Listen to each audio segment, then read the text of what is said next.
We had a lot of great speakers coming up and talking about real life lessons from cloud work that they're doing. And my talk is in the same vein. My talk is called Cloud Security, What Works and What Doesn't. And it is based on real life lessons. I started in cloud security in 2016, so relatively early. And I went to work for Microsoft in 2018. A lot of opportunity opened up for me at that time because Microsoft had a lot of people that were doing security. They had a number of people that were doing cloud, but they didn't have a lot of people doing cloud security. So within 2 years, I was a cloud security architect, and I was leading cloud security on some of our largest migration projects. I'm no longer doing projects, but I'm continuing to work with clients more on a one-on-one basis, doing assessments, doing threat modeling, talking about where do they go from here in 2023. I think I might be losing my earpiece, but we'll be reviewing my lessons learned, and I will go into what I call a tale of two companies, which is our case study. Then we'll talk a little bit about what's working and not working in general for our cloud customers in 2023. I'll give some tips based on my lessons learned, and we'll conclude with suggestions on where we go from here, because we have a long way to go. I will talk a lot about AWS because that is my area of expertise primarily. I work in I work in Azure every day. So I'll be talking about Azure, but certainly the lessons that I've learned, the things that I'll talk about will apply to any cloud. I have worked with a lot of large enterprise customers, but my lessons learned will apply to small customers with as little as one workload in the cloud. We will be identifying success criteria for effective cloud security management and leadership. We'll be understanding the importance of frameworks and reference architectures. We'll be discussing some problems in how customers are currently using tools today in the cloud. And ultimately, our goal is to make sure that cloud security on our projects and in our organizations is more than just a checkbox. Quick disclaimer, I'm here today not representing my organization, but representing myself.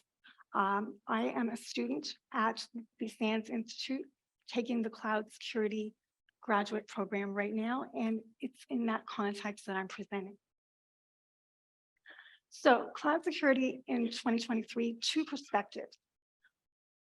One is from our friend, Chris Ferris, who presented at RSA earlier this year. He says, cloud security in 2023 is the same dumpster fire it was back in 2017. And I included this because when I read it, I laughed out loud. I laughed out loud. It was a good thing I wasn't drinking water, to be honest with you. I do remember 2017, I did my first migration in 2017, and it was tough. Do watch this presentation, it's a good one. I don't necessarily agree with the sentiment, though, of this quote, because in 2017, we didn't have as many tools for securing the cloud. The tools we did not have as many features. At the same time, though, we're also dealing with things now that we weren't dealing with in 2017. For example, multi-cloud. How many people are working at a company right now, show of hands, that's in more than one cloud? Okay, about half, I would say.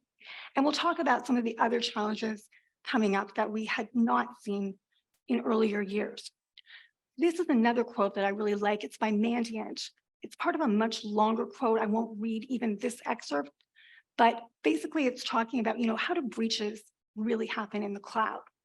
Where do they come from? And Mandiant calls out the fact that a lot of times it's misconfigurations that we've done in the cloud that have led to breaches. And what I love about this quote is the last 6 words, the hard reality of business operations. Because everybody who's come to the cloud since 2017 has come with the hard reality of business operations as a constraint. We've had knowledge constraints. We've had cost constraints. we've had time constraints. So today when I stand up here and I talk about, this is all the things that we are doing wrong. This is all the things that you're doing wrong. It's with the full knowledge and understanding on my part that we are all doing the best we can with the constraints that we have, but let's try to do a little bit better. So with that, our case study, A Tale of Two Companies. These are two companies migrating to the cloud. They're both going to take a pretty standard approach of lift and shift, minimal changes to the apps. We're going to get to the cloud and modernize later. They're both under a tight deadline. Primary business driver for one, company A, is that they've got a legacy on-prem solution that's retiring. They've got to get these workloads to the cloud. Company B wants to get out of the data center business before their contracts expire and have to be renewed.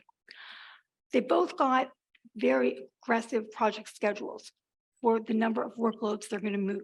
Company A got to move 200 apps to the cloud in 1 year. Company B, 1,000 apps to the cloud in 1 year.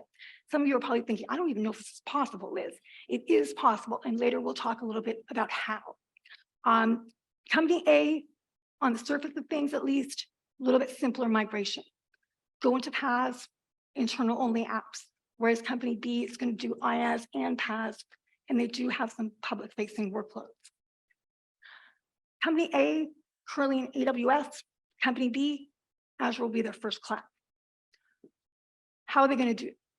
It's early in the project, but who wants to make a guess? How many people feel, based on this, what we shared here, how many people are pretty confident that Company A is going to do better in moving these workloads securely to the cloud in 1 year? Hands up. How many people, Company B? And how many people don't want to answer? Because they're just like, I have worked on projects, Liz, and it's impossible to say. I am probably with you. It's really difficult to say when you start a project how it's going to end up a year later. Let's see what else happens. Both of them are going to take a similar approach. They're going to use infra as code and CI/CD. They're going to use built-in Microsoft security tools, native tools, Azure Policy and Defender for Cloud. A little bit different, though, in terms of Company A and Company B, how they're approaching leadership of the project. On the security side, Company A is going to use the DevOps and the compliance people. They're not going to have an architecture review board. They're going to use security controls they've already developed for AWS in Azure. They're also going to have limited security monitoring in Azure because they don't have public-facing apps. Company B is going to have the ARB. They're going to have a formal security control creation and approval process. They are going to do also, though, a couple of unusual things. They have strong reliance on vendor management of some of the workloads and services that they're managing. So they're going to look to those vendors to determine security controls for those services and workloads. And two, they're going to do something I've seen a couple of clients do, where they are going to expect app teams, they're going to ask app teams to be in charge of managing their entire app in the cloud. That includes underlying infrastructure, that includes security.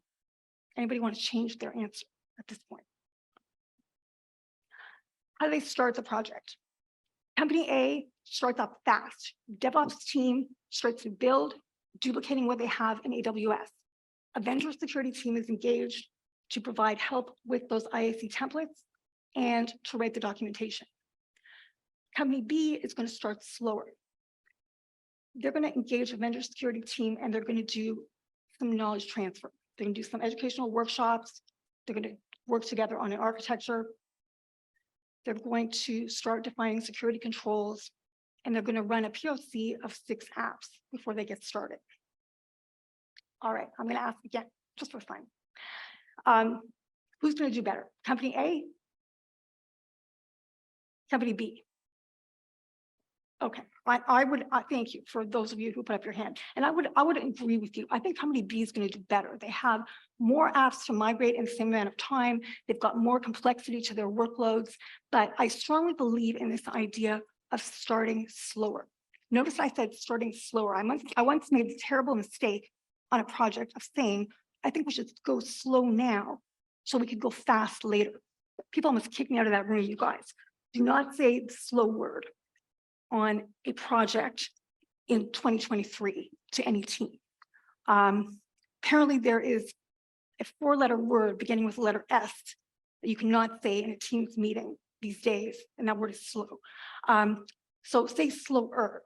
They both did things right. They both are going to use security controls in the cloud. Security controls in the cloud are very important because they let the app team, they let the migration teams know what is permissible. The worst thing that we can do when we are trying to migrate apps at scale is for the security people not to get involved until design review, code review, or later. We do not want to be the people that come along after the thing is designed or built and say, no, why are you even using that service? That is not on the list of approved services. We want to be involved early. That's where that ARB comes into play as well. We want a formal process to help us not only approve security controls, but to approve exceptions to security controls as well. If we're going to say, for example, all apps moving to the cloud have to use Azure Key Vault, we also have to have exceptions in place ready to go for when an app team comes to us and says, I already have a Key Vault on-prem. Can I use that in Azure, or do I have to use Azure Key Vault? They do a bunch of other things as well that are good. Now let's see what they did wrong based on my experience. So company A takes a very tactical approach. It sounds good in theory. We're already in AWS. Let's just start building now, right out of the gate, and do security controls later if we need to. You're going to need to. You're going to need to have additional security controls to what you have in the other cloud. Services are different. Workloads are different. Time has passed. I once had a team tell me, a client tell me, Liz, we don't have time to learn about this stuff. Can you just write down how we can securely move to the cloud and we'll learn about it later? It doesn't work that way, right? Some people are laughing. It doesn't work that way. Limited security monitoring, I'll talk about that a little bit more in a few minutes. Security work stream not led by security people. Whenever I started a project and they introduced me to my counterparts on the client side, I was always a little bit disappointed if my counterpart was a DevOps person or a compliance person. Not that they are not nice people, but when security is not led by a security architect, you're just not going to get that much security in my experience. In general, I think the mistake that company A makes is not enough attention to the second cloud, which I think is very common. One of the things that we see is, companies feel very confident that if they go to another cloud, they know what they're doing. The problem is it's not usually the same project team. It's very difficult to oh, excuse me, guys. I'm having trouble with this mic here. One more time. Yeah, it's really difficult, to find qualified cloud security people who know one cloud, much less two. Also, with the amount of turnover we've had in this industry in the last few years, again, can I get another microphone maybe? Would it be possible? Yeah, if I can do that, that would be great. Okay.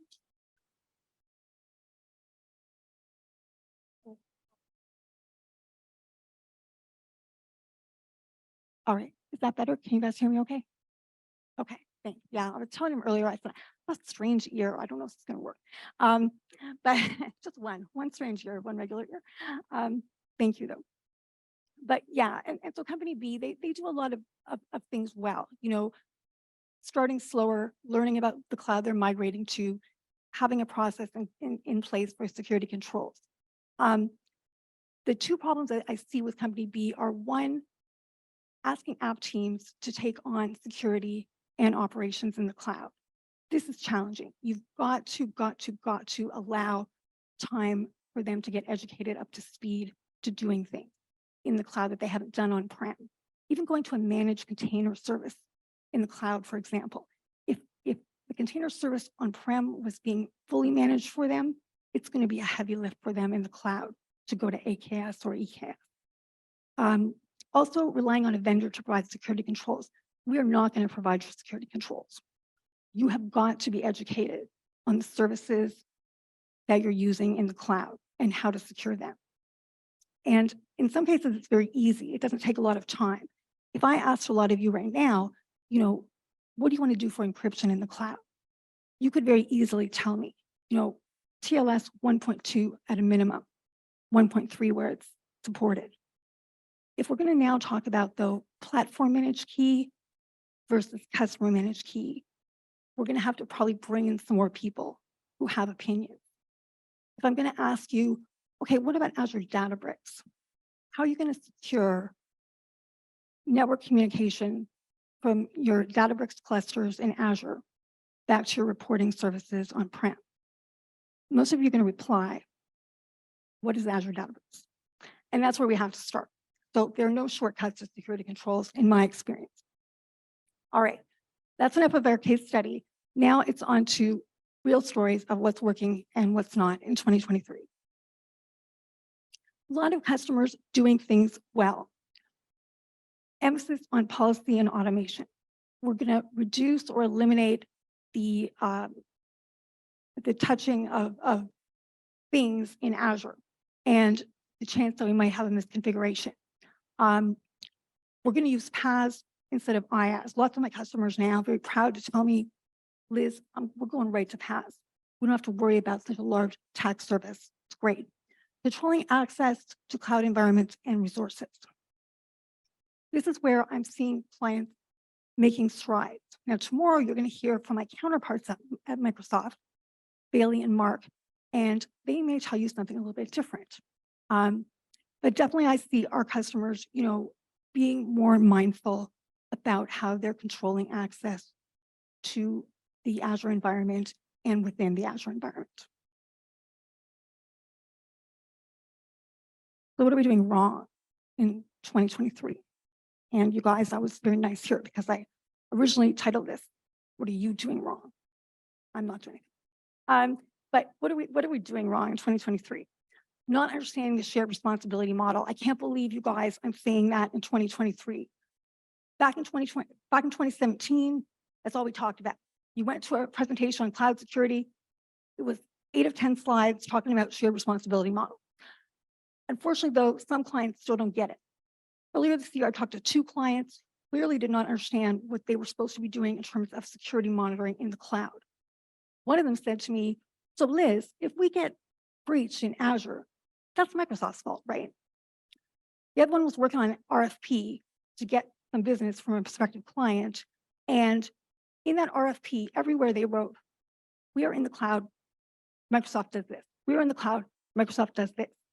And I felt bad for them because they were essentially announcing to their prospective client via RFP, we're not doing any security monitoring and we don't know what we're supposed to be doing. Over-reliance on certain tools for security. Many customers these days, if they have a CSPM, if they have a password manager, if they have CI/CD pipeline, they think they're golden. They think they're this knight in the shining armor over here. They want to just kind of drop the mic and walk out. They say, we have Jenkins. And they feel like that's all they need. Similarly, looking for an easy button or a single pane of glass to complex multi-cloud scenarios. Not only multi-cloud, but also what happens when you have an M&A and you bring on 50 additional on-prem Active Directories that sync to the cloud somewhere. How do you handle that? What do you do? That takes time and planning to get that situation under control. It's not something that we can fix on a 1-hour phone advisory or with a couple of working sessions.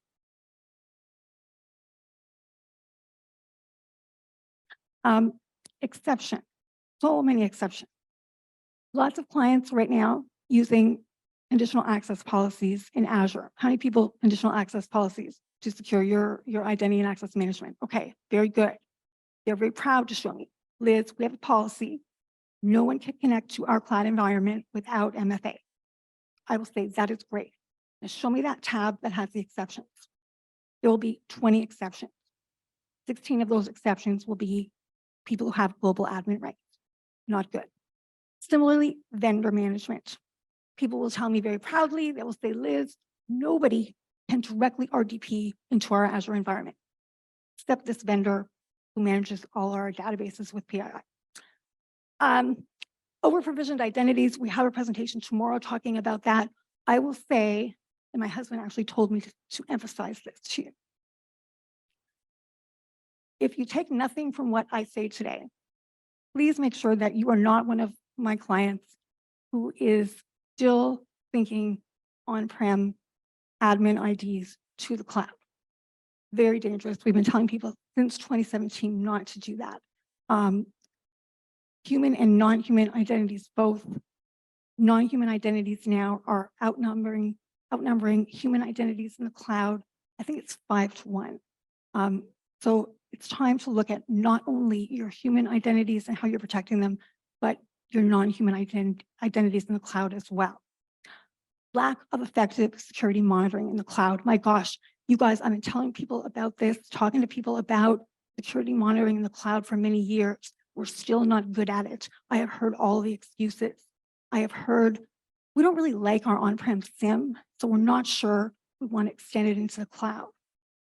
We would like to do some kind of open source thing for monitoring, but we don't really have anybody who's skilled in that. I've heard, where they love their on-prem SIM, but it doesn't support their cloud vendor. So they're going to wait until it does. The end result is that we have seen many customers going months, even years, with no security monitoring of the cloud. Years. SOC analysts, any SOC analysts in the audience today? Not really. They go to a different conference, I think. But they have my heart because I train them. I train them way after their company has moved to the cloud, often after their company has been breached. So they are literally the last people usually to learn anything about the cloud and how to monitor the cloud. And finally, no documentation of cloud workload. When I do assessments these days, we generally do one assessment or we do one application assessed, and then we'll kind of teach the methodology for the customer to do the rest. So they'll generally pick their most important product, their most important workload in the cloud to be assessed. And I'll say, okay, can you show me the thread model? Nothing. What about an architectural diagram? No. I know that for myself, if I had just one workload in the cloud, or if I was thinking about my most important workload in the cloud, I would want to have at least one thread model as I took that app to the cloud. A few tips from me. This takes us into our conversation about why do you use a cloud architecture framework? Why do you need an architecture when you go to the cloud? In 2017, when we went to the cloud, we basically only knew one way to do it. We duplicated what we had on-prem. We don't do that anymore. Just duplicating what we had on-prem, taking a piecemeal approach to your cloud architecture ended up not going well for a lot of customers. We had customers who ran out of IP addresses in their VNet. We had customers who ended up paying for 10 log analytics workspaces where they probably could have gotten by with just 3 or less.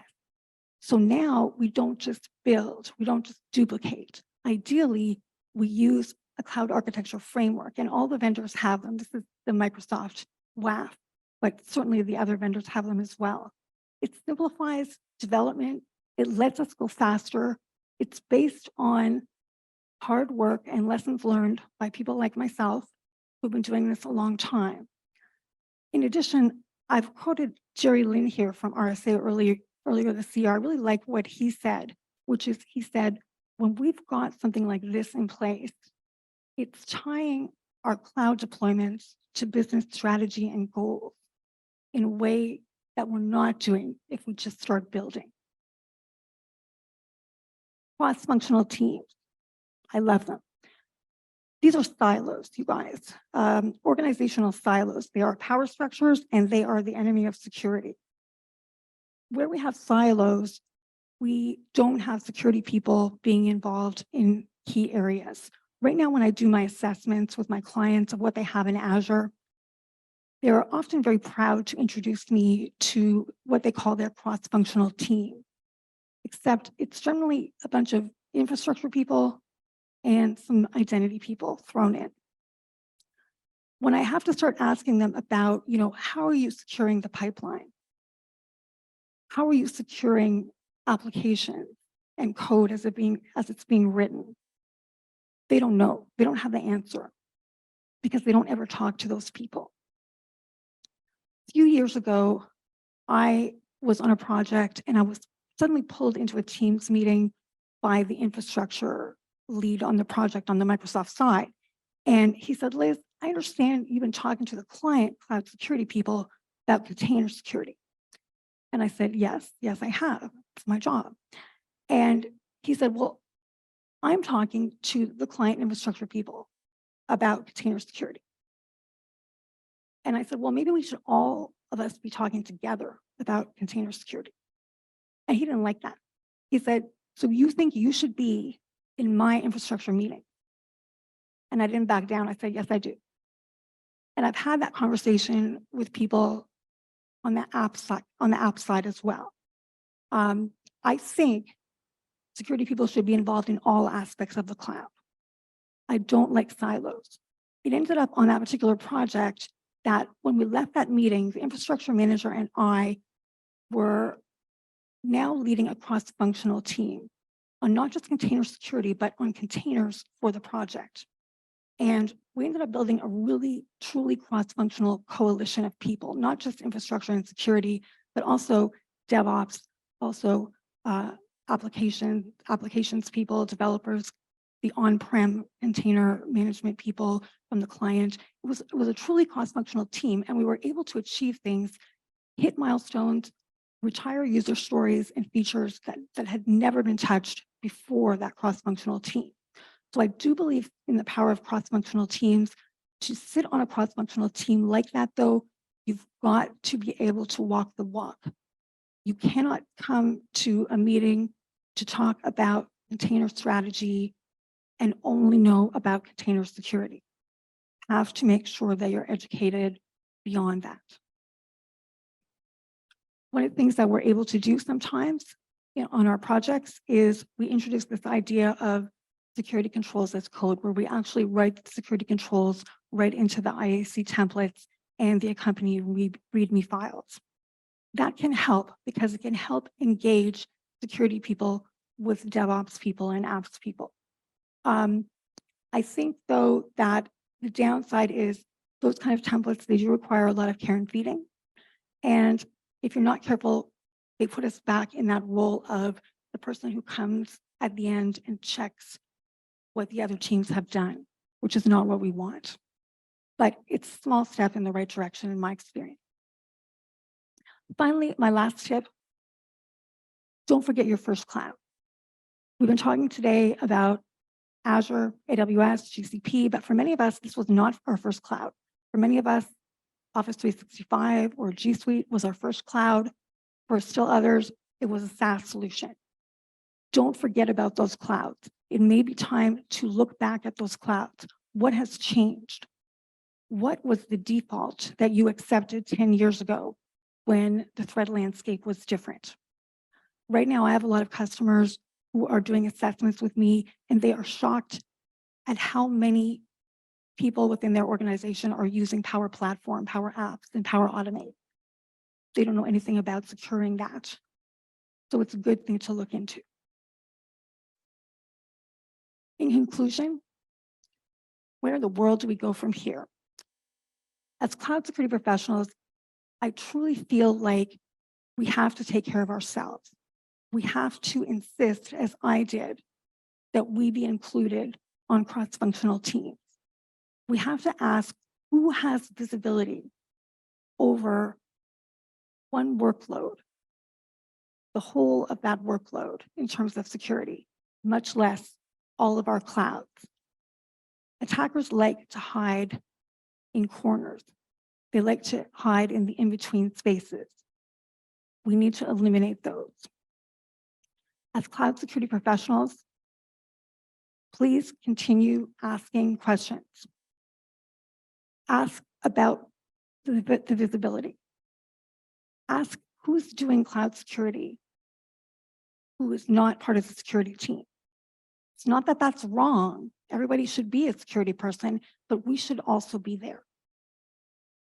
Use cross-functional teams and take the lessons that you're learning from this cloud, from previous clouds, and do make sure that those are applied to the next cloud that your company goes into. Thank you very much.